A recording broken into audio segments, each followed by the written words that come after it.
Assalamualaikum warahmatullahi wabarakatuh. Sahabatku yang beriman, selamat datang di Pintu Rahmat.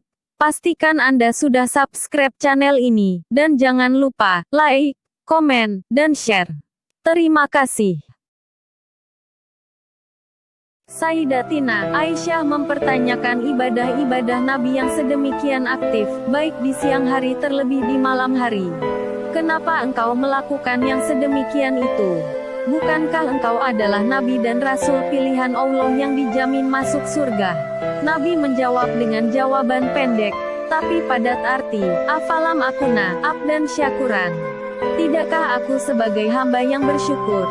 Redaksi yang digunakan Nabi ialah syakur, bukan syukur. Kata syukur dan syakur sama-sama berasal dari akar kata syakara yasikuru yang berarti bersyukur.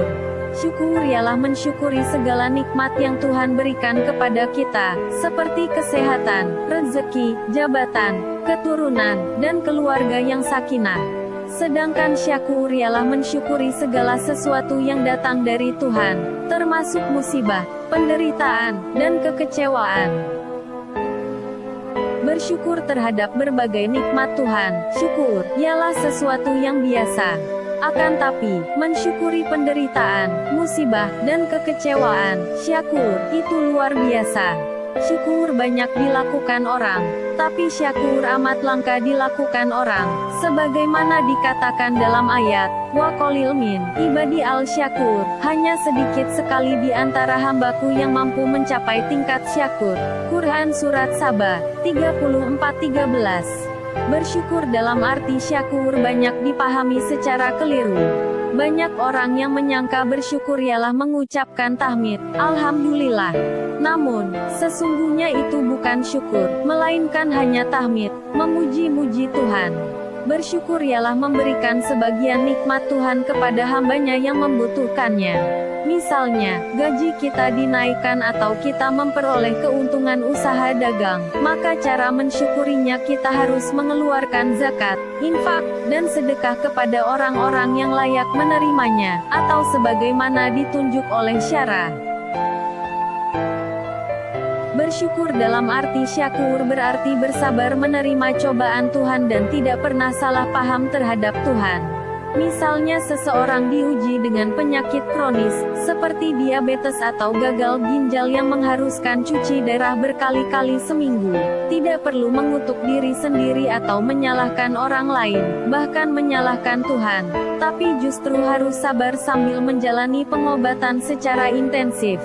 Artinya tidak boleh pasrah sebelum berusaha secara maksimum sebatas kemampuan kita. Kalau sudah dilakukan berbagai upaya, tapi penyakit itu masih mendera kita, bersahabatlah dengan penyakit itu. Bersahabat dengan penyakit, menurut para anestesiolog, ahli rasa nyeri, dapat menurunkan rasa sakit itu sendiri. Yakinkan pada dirinya bahwa penyakit itu pasti bentuk lain dari rasa cinta Tuhan terhadap diri kita. Nabi pernah bersabda, tidaklah seseorang ditimpa sebuah penyakit, penderitaan, kekecewaan, sampai kepada duri menusuk kaki, kecuali itu semua sebagai pencuci dosa masa lampau. Tanda-tanda jika Tuhan mencintai hambanya, ia menurunkan siksaan lebih awal di dunia supaya di akhirat nanti lunas, tidak lagi disiksa atau mengurangi siksaan kerasnya di neraka. Sehari dilanda penyakit demam akan dihapuskan dosanya selama setahun. Kalau selama ini kita bersyukur dalam arti syukur, kita sudah berada setingkat lebih baik daripada orang yang tidak pernah bersyukur sama sekali atau hanya bertahmid. Namun, kita masih perlu berjuang bagaimana kita sampai ke tingkat lebih tinggi lagi, yaitu syukur dalam arti syakur. Untuk mencapai derajat syakur kita perlu meningkatkan kesadaran spiritual kita dengan meningkatkan kesabaran dan pengendalian diri. Kualitas syakur tidak bisa dicapai tanpa berusaha untuk lebih mendekatkan diri kita kepada Tuhan yang Maha Kuasa. Syakur tidak datang dengan sendirinya, tapi melalui proses perjuangan batin, mujahadah.